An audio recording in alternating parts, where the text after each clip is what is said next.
So hey guys, thanks for joining me for another video. Welcome to the Random Watch Dude channel. It's a glorious day here in Auckland in New Zealand. It's a gorgeous spring day, so I've got the sunnies on and the obviously the usual Draken sun hat, and of course today, you know, it wouldn't be a gorgeous sunny hot day if I wasn't wearing a Panerai. So I'm wearing my Panerai Luminor today, guys, and I wanted to talk to you briefly today about Omega again in relation to releases. Now, I've made a couple of videos recently about what I think or thought that Omega were going to do, particularly in relation to the Seamaster.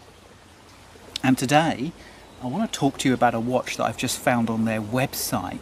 I've just found it on their website, guys, and I've come to the conclusion that this watch, when we refer to luxury watches or expensive watches, shall we say, as tool watches, like the Panerai Luminor was originally supposed to be a tool watch, like the Rolex Submariner is supposed to be a tool watch, like the Omega Seamaster is supposed to be a tool watch, and of course we all look in the mirror and say, really, is it a tool watch, or is it just a funky little bit of trinket jewellery that we enjoy geeking out on? Well, I've actually just found on Omega's website, guys, a proper tool watch.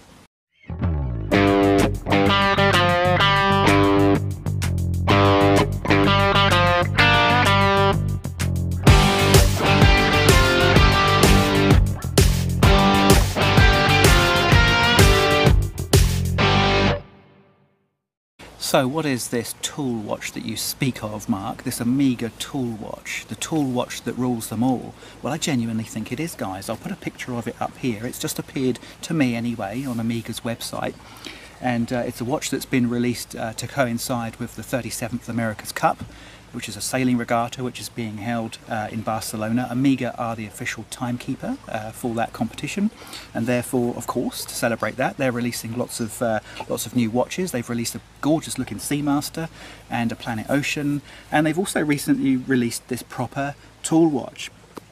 So it is in the Omega Seamaster lineage, but as you can see, it's very, very different. It's a big watch. It's made out of grade 5 titanium. It's 46.75 millimeters in diameter. It runs on an Omega Quartz 5701 movement. So it's not an automatic. It's a quartz, but it would have to be to have the tall properties that this watch has. It would have to be a quartz, because listen to this, guys. It's got a moon phase, okay, well, you can get that on a normal moon watch. It's got a chronograph, yeah, okay, you can get mechanical chronographs. It's got a sailing logbook. You won't get that on a mechanical watch. It's got a temperature gauge. You won't get that on a mechanical watch. It's got an accelerometer. I'll say that again. It's got an accelerometer. I bet you haven't got that on your Seiko 5. It's got 3 alarms. And most fun of all, it's got a race function, which is a countdown timer. So guys, this is a great watch. Comes on a rubber strap, as you can see in the pictures. Price wise, it's not cheap. It's about 15,000 New Zealand dollars, which is about 10,000 US. So no, it's not a cheap watch. About 7,500 quid. You know, if you're coming from Blighty. So it's not a cheap watch, particularly when you consider it's a quartz. But I love this watch. I've been studying the specs on this and looking at a few images that are starting to appear now. I think it's a great watch, and you know, there's me criticising Omega for not releasing anything exciting, and they go and pump this out on the quiet. So yeah, guys, just wanted to say, look, I'm really impressed with this watch. I think it's great. I would really like to try it on. So I'm going to have a chat with the Omega boutique here in Auckland, or the Omega official supplier of Omega watches here. And I'm going to see if I can get that watch on my wrist, because I'd really like to try it on. I'm not sure how available it's going to be. It's obviously going to be a limited release because it commemorates the America's Cup. But isn't it fun? Isn't it fun to see a proper tool watch? And the other thing I was thinking is it's almost like a proper luxury version of a moon swatch, you know, or a Blancpain 50 fathoms piece of plastic junk. This is now, you know, almost the antithesis of that. It's the paradox, the irony of it all is that we're now seeing Omega release a watch which kind of on the you know, from a distance kind of looks like it could just be a plastic crappy piece of rubbish, but it's actually a really highly spec'd tool watch, and I think it's great, guys. Hats off to Omega for releasing this, for having the courage as well for releasing this. So this leads me to my final point on this video, guys, is it's the America's Cup. Omega are the official timekeeper of the America's Cup.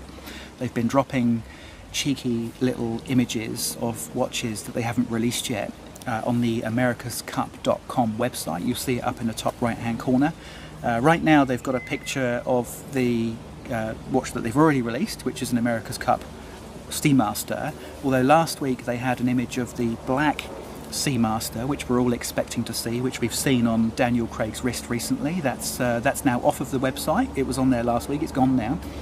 So my expectation, guys, this is my pick. I'm going to finish this video with a prediction, is that watch will be released as the America's Cup final kicks off, and that kicks off in the first week of October.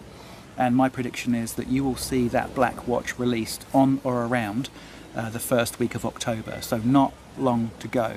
And the other thing I wanted to say was, and this is purely just me, wishful thinking, I suppose, is there another watch that Omega are about to release just as the America's Cup final kicks off? Is there another watch that they're about to release that we haven't seen yet, which is the watch that we all want to see as well? So anyway, guys, that's just wishful thinking. Just a quick video. Really like this tool watch by Omega. Let me know what you think, guys, in the comments, and I look forward to seeing you on the next video. Cheers.